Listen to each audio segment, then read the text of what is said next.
Bharat Ratna doctor Babasaheb Ambedkar मागासवर्गीय औद्योगिक सहकारी संस्था मर्यादित माणगाव तालुका हातकणंगले येथील मशिनरी खरेदीसाठी मंजूर झालेल्या कर्जाच्या रकमेत तब्बल 2,56,50,000 रुपयांचा अपहार झाल्याप्रकरणी हातकणंगले पोलीस ठाण्यात चौघांविरोधात गुन्हा दाखल करण्यात आला आहे।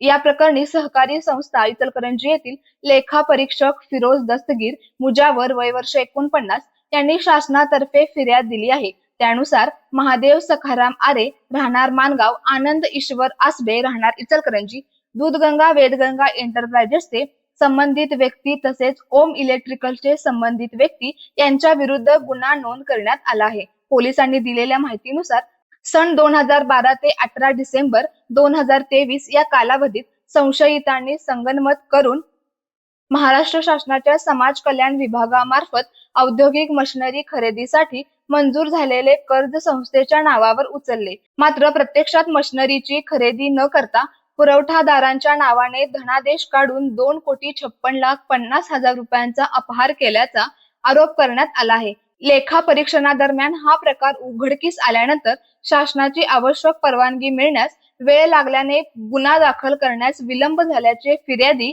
फिरोज मुजावर यांनी सांगितले। या आर्थिक गैरव्यवहारामुळे सहकार क्षेत्रात खळबळ उडाली असून प्रकरणाचा पुढील तपास हातकणंगले पोलीस ठाण्याचे पोलीस निरीक्षक सचिन सूर्यवंशी यांच्या मार्गदर्शनाखाली सुरू आहे। या प्रकरणात आणखी काही धक्कादायक बाबी समोर येण्याची शक्यता पोलिसांकडून व्यक्त करण्यात येत आहे।